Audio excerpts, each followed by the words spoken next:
Someone, and I can't remember who, said the other day, but he was using big words and complicated sentences, so it must have been a film critic. Yeah, someone said that Sergio Leone's movie, Once Upon a Time in the West, is the best film ever made. And the first sequence is the best sequence ever filmed.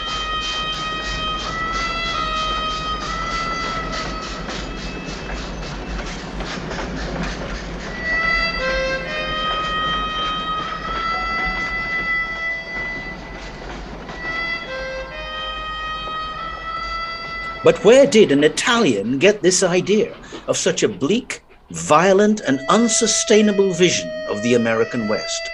A place where trains come and go from nowhere to nowhere. A place where nothing grows. Where a good shave is hard to find, but you can buy a mouth organ. He got it from Hollywood. The Wild West is a magnificent invention. Its history turned into myth. A parable a young country told itself, essentially true, except for the details.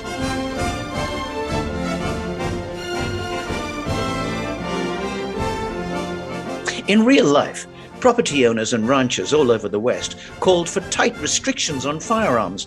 Frontier towns like Tombstone and Deadwood and Dodge had the most restrictive gun control laws in the nation. Don't tell me how to rob a bank. I know how to rob a bank. According to the Foundation for Economic Freedom, there were fewer than 10 bank robberies total from 1859 to 1900. On one of the busiest trails west, Indians killed only 382 settlers in 20 years between 1840 and 1860. Now, to put that in perspective, in the same period, 10,000 to 30,000 settlers died of other causes. So where on earth did the idea of the Wild West come from? This is Edward Zane Carroll Judson, and he's exactly what he looks like. A con man, a crook, a womanizer, an alcoholic, and possibly even a murderer. He was also a gifted writer. He wrote under the name Ned Buntline. He'd become a best-selling author thanks to his pirate stories for dime novels.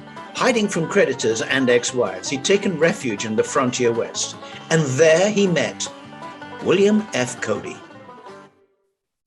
At 23 years old, Cody had a lot of living behind him. After his father's death, he became a Pony Express rider, aged only 15. During the American Civil War, he'd been a Union soldier from 1863 to 1865. As a civilian, he was a scout in the U.S. Army during the Indian Wars. When the U.S. federal government, in the shape of General Sherman, the same man who burned down Atlanta, ordered the extinction of the buffalo in order to starve the Indian nation into submission, Cody himself killed 4,000 buffalo, and that's how he got the name Buffalo Bill.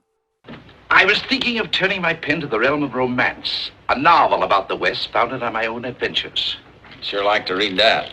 You know, Bill, I was even considering including some of your exploits. So Ned Buntline went ahead and wrote Buffalo Bill stories. He embellished the truth, made up stuff, turned Buffalo Bill into a mythical Western hero for audiences back east. In 1872, Ned Buntline went one further and wrote a play about Cody. It was called Scouts of the Prairie. During one performance, Cody showed up in the audience, and Ned Buntline said, "Ladies and gentlemen, we have with us the real Buffalo Bill." And Cody stood up, took a bow, and the audience went crazy, which gave Ned Buntline a great idea. And he said to Cody, "Look, next time you're in town, why don't you come up on stage and play yourself?" And he liked it. And it led to something even bigger. Buffalo Bill's Wild West. It's difficult to explain how big a deal this show was. Up to then, the West was just words on a page, difficult to understand its scope. But now, Buntline and Cody gave the public what it needed, a narrative. And here I think you're watching the first manifestations of what we now call the Western. He was laying down its future format. There's no business like show business, like no business I know. The Buffalo Bill's show toured Europe and Britain 3 times. The first was in 1887, and the last and longest tour was from 1902 to 1904. There were 97 Indians, 180 horses, 80 buffalo, 10 elk, 5 Texan steer, 4 donkeys, 2 deer, and his regular cast of cowboys and cowgirls. Day they told you you would not go far. That night you opened and there you are. Next day on your dressing room they found a star. Let's go on with us. The audience for the last tour in Britain alone was 130,000 people. And then at the turn of the century, along came the movies. Movie producers moved from New York to sunny California, which had proved itself to be the perfect place to shoot films. But the canny producers recognized they had a product here, a genre which combined action, drama, and a storyline unique to the United States.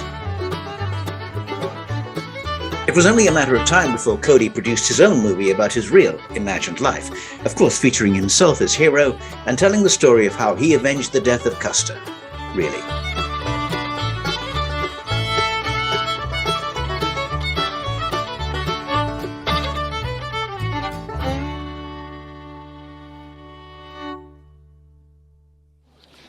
What is your name?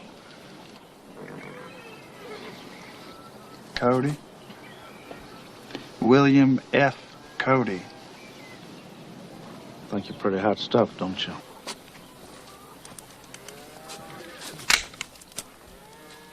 More than anything, Buffalo Bill is an idea, and every generation has its own version of the idea, and ideas and ideals change from generation to generation. I'm glad to see you, Gabby. Mighty glad. Thank you, sir. Seems like old times. Yes, sir. Who's this you brought with you? Quite a lot of young feller. That there's Bill Cody. Cody. Yes, sir. Well, I'm glad to know you. Well, howdy, Colonel. We've been hearing about you. Buffalo hunter, chief scout for General Sheridan. And seems to me you broke a lot of records riding Pony Express. From a self-made hero, actor Leonard Sly, better known as Roy Rogers, King of the Cowboys, to the Lone Ranger himself, Clayton Moore. There aren't too many. When the smoke all clears away, and maybe your scalp with it, there ain't gonna be no right and left to prove that they said welcome. This reimagining is constant. Here's a badly dubbed Italian version from 1964, long before spaghetti westerns, with Cody played by Gordon Scott, better known to us these days as Tarzan. Colonel Cody, what happened to you? The daughter of the chief has disappeared, and Yellow Hand accuses the soldiers of abducting her. Well, that's ridiculous. I just told you that none of my soldiers has left the fort. It's not me that you have to convince. We are faced with a fact of extreme gravity. As the years passed by, he toured the world and was acclaimed by all. Presidents shook his hand. Queens and prelates gave him gifts, and children the world over gave him their love. And because the most lasting of all is the fame which passes from one generation to another, his name came to typify to all of us frontiers and freedom, adventure and fair play, the spirit of the West. Ladies, gentlemen, the show which you have seen tonight has lived a long time because it found a place in your hearts. But now, the time has come to say not good night, as on former occasions, but goodbye.